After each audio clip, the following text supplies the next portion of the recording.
Hello everybody, my name is Markiplier. What's up guys, welcome to another episode of EDIP Talks. Today I wanted to talk about worshipping idols. Now, the reason I wanted to talk about this topic today is because of what Kanye West has been doing on Twitter recently. And I'll get into that a little bit later, but first of all, I want to make the distinction between fans and psycho fans, right? Because enjoying someone's music, buying their t-shirts, going to see their shows, whatever, and just generally enjoying the work that they're putting out is fine. That's totally normal. But what I am going to talk about today is some of the crazy fans, and you know who you are. You know, the people that will buy every single item that the artist has ever sold, whether it's an actor, actress, singer, musician, you name it, right? And Taylor Swift fans are actually very good at this as well. Taylor Swift fans are some of the craziest people I think I've ever seen on the internet, so let's jump into it. Now, talking about crazy fans, I want to start off with, obviously, Taylor Swift fans. I mean, who can forget the Swifties, you know? When you say something about Taylor Swift that is negative,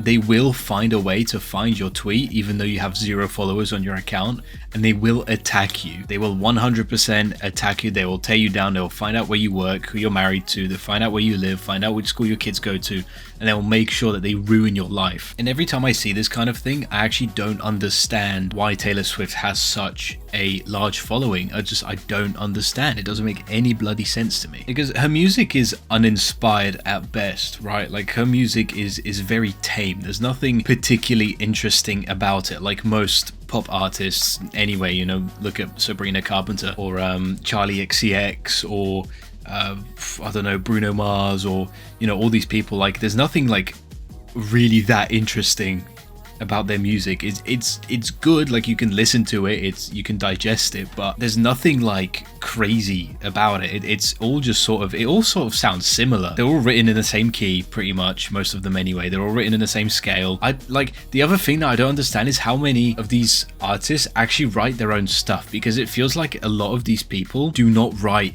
their own music. They don't produce any of the instrument. I mean, Taylor Swift probably can't tell her fucking ass from her elbow when she sits in front of something like FL Studio or Ableton or whatever, right? I guarantee you it's all done for her. And honestly, she's a very successful person. She's very, very successful with that.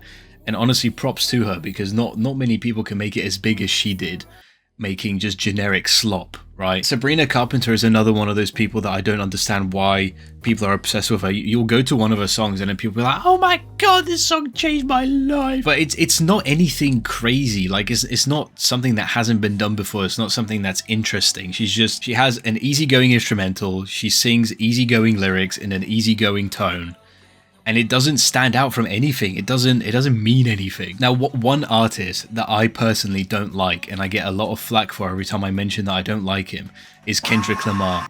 Now, Kendrick Lamar, to me, is one of the most basic rappers that I have heard in a very long time. And I know lots of people are going to get upset at this, but he's just not for me. Whenever you mention this, it's like hitting a hornet's nest with a stick. Like, as soon as you say that to a Kendrick Lamar fan, be like, oh, it's not for me, whatever. They get so fucking upset, dude. They get so mad, and I don't understand why, because I have so many artists that I listen to that people shit on. Suicide Boys being a great example, right? Me just saying that will probably piss someone off. Like, oh, you like Suicide Boys, but you don't like Kendrick Lamar. You're backwards, you're retarded, you fucking asshat. But like, dude, I just like different stuff. And when I say I don't like someone's music, I'm not saying it to argue with someone. You know, I'm just saying it that it's not for me. I don't like it, and that's it. Full stop. I just don't understand why people get so heated. If I say I don't like Sabrina Carpenter, Taylor Swift, Kendrick Lamar, Charlie XCX, fucking Bruno Mars, Pharrell Williams, like whoever, anyone that's big, Snoop Dogg as well. I fucking hate Snoop Dogg. I cannot stand Snoop Dogg. I don't understand how he got into such a position that he is in now.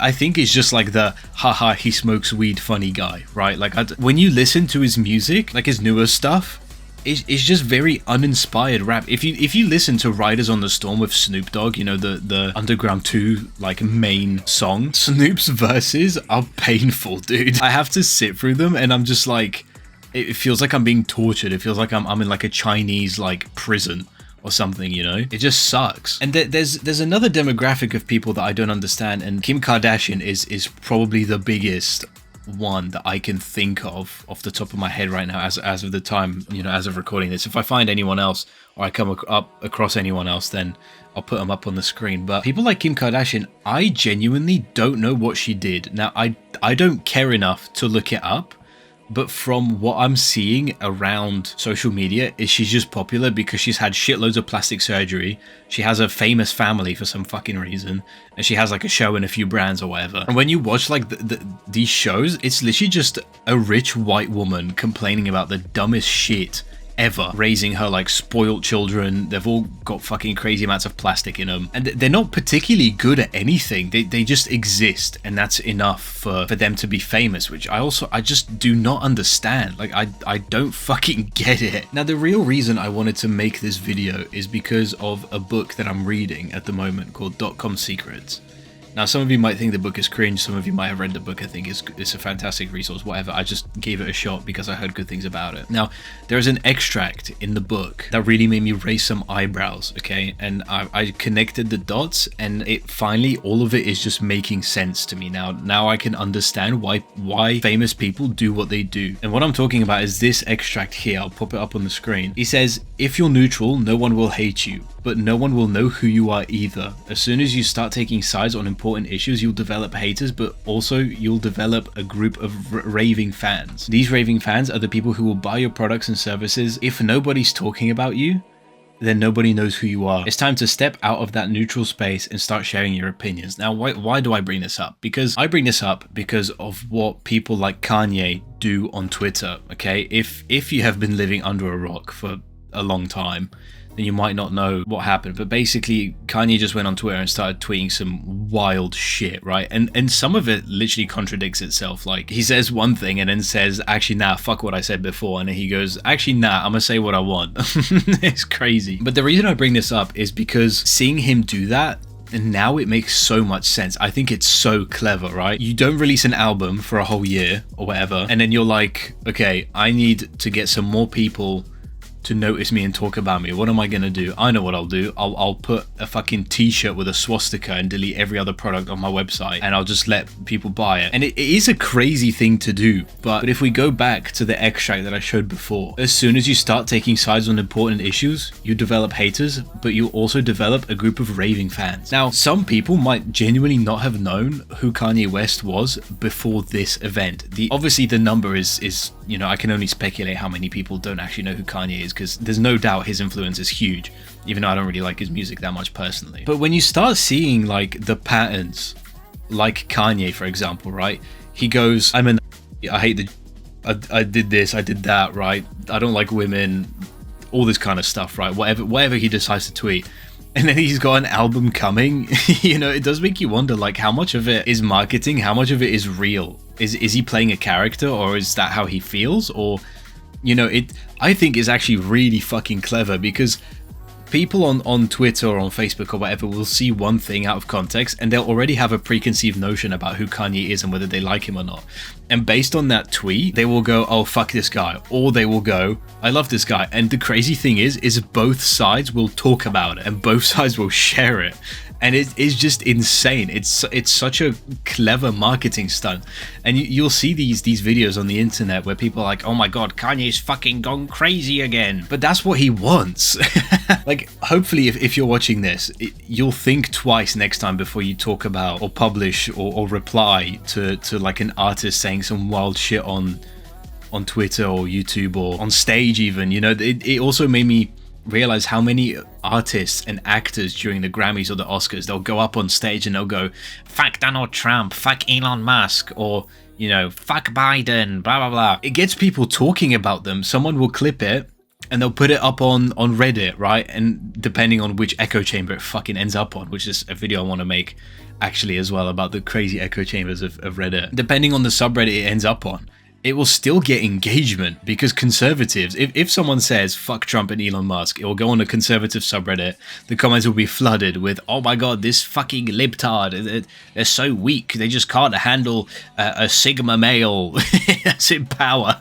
And then the liberal or Gen Z or whatever subreddit will be like, yes, good job guys, I'm so happy for you, oh my god, yes, I'm so happy someone finally spoke up about this. And they're using people like little pawns on a chessboard. They're like, okay, if I'll say this, then this is the reaction I'm expecting to get, right? People will want to cancel me for saying this or that. And then you go and say it, and then it happens. And then you're all just playing this game, right? They're like these puppet masters of marketing and getting the name out there. It's really clever.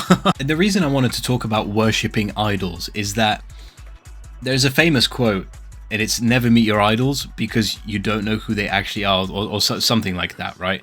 Or because you'll be disappointed. I don't remember the quote exactly. I'll put it up on the screen. But, you know, that could very well be true. The character that Mr. Beast is playing is probably very fucking different to how he is in real life. He might be the stingiest motherfucker on the planet in real life, but the personality you see on his podcasts or on Beast Games or his videos is completely different. There's another extract in the .com Secrets book which basically talks about how they don't actually hate you, but they hate the character that you're portraying, but they just don't know the difference. The person you are showing on the internet, people will just assume that's how you are through every single walk of life. Wherever you go, whatever you do, they'll assume that you're this person that hates Jewish people, or you're this person that hates Muslims because you support Israel versus Palestine or whatever. And it's just a crazy mind game. Like, you don't know what's real when you start realizing this stuff. And admittedly, I am 23. I should have probably realized this before, but it is quite hard when the lines are so blurred. Someone will post something, like an actor or musician or whoever, they'll post something on Twitter, and then how do you know that what they're saying is actually genuine?